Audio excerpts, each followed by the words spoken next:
नमस्कार, express news Bharat देख रहे हैं आप। मैं हूं आपके साथ सुरभि। देखिए, आज बात होगी बिहार को लेकर, बिहार के फायर ब्रांड नेता उसको लेकर और फिलहाल जो बिहार के राजनीति में चल रहा है उसको लेकर। देखिए, बिहार के मुख्यमंत्री नीतीश कुमार के हालिया बयान ने राजनीति में हलचल मचा दी है। जब उनसे लालू यादव के ऑफर के बारे में पूछा गया तो उन्होंने मुस्कुराते हुए और सिर्फ 5 शब्दों में जवाब दिया कि हमारी पार्टी का निर्णय है। ये जवाब राजनीति में अक्सर देखने को मिलता है, लेकिन नीतीश का यह अनूठा अंदाज और संक्षिप्त उत्तर एक नई दिशा की ओर इशारा करता है। तो आइए जानते हैं कि आखिर इस खबर की पूरी कहानी क्या है। देखिए, एक चोटेला रिएक्शन सामने आया है। नीतीश कुमार का मुस्कुराते हुए जवाब देना और फिर सीधे शब्दों में उत्तर देना हमारी पार्टी का निर्णय है। ये किसी भी साक्षात्कार में आमतौर पर सीधे सवालों के जवाब देने का तरीका नहीं हो सकता, खासकर जब बात हो गठबंधन और ऑफर्स की। तो क्या ये उनकी चतुराई को दर्शाता है या फिर ये सिर्फ एक हंसी मजाक था? देखिए, लालू यादव और नीतीश का राजनीतिक समीकरण, नीतीश कुमार और लालू यादव का गठबंधन बिहार की राजनीति में एक महत्वपूर्ण भूमिका निभाता है। दोनों के बीच संबंधों में उतार चढ़ाव रहे हैं, लेकिन ये भी सच है कि बिहार में उनकी साझेदारी कई महत्वपूर्ण फैसलों का हिस्सा रही है। इस स्थिति में लालू यादव के ऑफर को लेकर नीतीश कुमार का यह जवाब क्या इशारा कर रहा है? क्या यह गठबंधन में नए बदलाव का संकेत है या फिर एक सामान्य टिप्पणी है? हालांकि अगर बात की जाए कि इस वक्त जेडीयू के 2 मंत्री केंद्र में मंत्री के तौर पर मौजूद है, ऐसे में नीतीश के लिए कोई भी खेला करना बिहार में थोड़ा मुश्किल हो सकता है। ऐसे में जेडीयू के नेता और केंद्र में मंत्री ललन सिंह का कहना है कि वो एनडीए के साथ मजबूती के साथ खड़े हैं। तो वहीं दूसरी तरफ लालू से पहले तेजस्वी ने नीतीश का खिलाफ दरवाजा बंद करने की भी बात कही थी।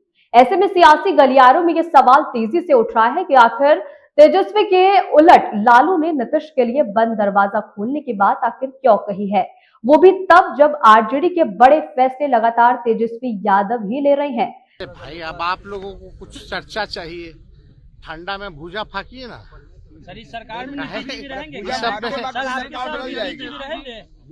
आपके साथ नीतीश जी रहेंगे सर? देखिए, एक बात समझ जाइए, पहले ही स्पष्ट हम लोगों ने कर। अब सबसे बड़ा सवाल यह है कि आखिर कौन सा खेला करने की कोशिश कर रहे हैं लालू यादव।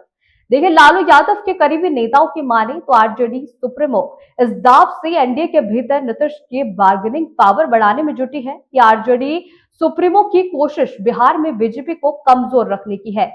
बीजेपी अभी बिहार की नंबर 1 पार्टी है। आरजेडी सुप्रीमो को लगता है कि भविष्य में अगर बीजेपी और ज्यादा मजबूत हुई तो इसका सीधा नुकसान आरजेडी को होगा। जहां जहां बीजेपी मजबूत हुई है, वहां वहां क्षेत्रीय पार्टियां धीरे धीरे खत्म हो गई है। इसका उदाहरण हरियाणा से लेकर कर्नाटक तक साबित हो चुका है। कर्नाटक में बीजेपी के मजबूत होने से जनता दल सेक्युलर कमजोर स्थिति में पहुंच गई। इसी तरह हरियाणा में बीजेपी मजबूत हुई तो इन लोग पूरी तरह साफ हो गई। चुनाव से पहले खुला ऑफर देकर लालू एनडीए में नीतीश की स्थिति को मजबूत रखना चाह रहे हैं। एनडीए के भीतर अभी सीएम फेस और सीट बंटवारे को लेकर पेच फंसा हुआ है। लालू के इस खुले ऑफर को नीतीश आसानी से भुना सकते हैं। देखिए, नीतीश के बिना सत्ता की राह आसान नहीं। 2005 के बाद से बिहार की सत्ता नीतीश कुमार के इर्द गिर्द ही घूम रही है। सरकार में चाहे कोई भी पार्टी हो, लेकिन मुख्यमंत्री नीतीश ही रहते हैं। 2014 में नीतीश की कृपा पर ही जीतन राम मांझी मुख्यमंत्री बने थे। 2015 और 2022 में आरजेडी को सत्ता में आने का मौका मिला। दोनों ही बार आरजेडी को सत्ता का स्वाद चखाने वाले नीतीश ही एकलौते थे। अगर वर्तमान की बात की जाए तो वर्तमान में भी माइनस नीतीश फॉर्मूले से सत्ता पाना आसान नहीं है। नीतीश कुमार की पार्टी जेडीयू की अति पिछड़ा और महादलित वोटों पर मजबूत पकड़ है। बुरी स्थिति में भी 16% से ज्यादा वोट जेडीयू को मिले हैं। बिहार के त्रिकोणीय लड़ाई में जेडीयू हर बार किंग बनकर ही उभरती है। लालू यादव इस हकीकत को जानते हैं। यही वजह है कि बेटे की ना के बावजूद नीतीश को साथ आने की दावत दे रहे हैं। लालू के फोन पर ही साथ आए थे नीतीश। ये कहानी 2014 की है। एनडीए से नाता तोड़ नीतीश अकेले लोकसभा के चुनावी रण में उतरे थे। नीतीश की पार्टी लोकसभा चुनाव 2014 में 2 सीटों पर सिमट गई।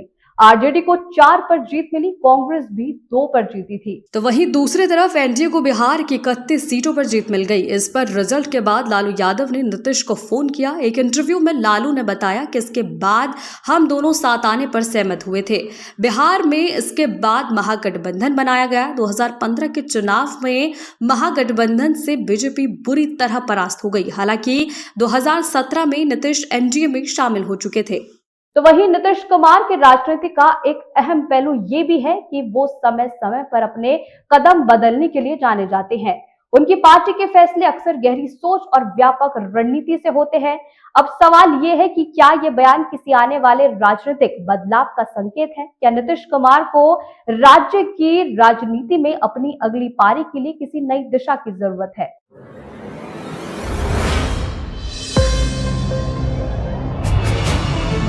बोले नेता, बोले अफसर, बोले व्यापारी, ना बोल पाए तो सिर्फ जनता बेचारी। देखिए हमारा खास प्रोग्राम बोल जनता बोल।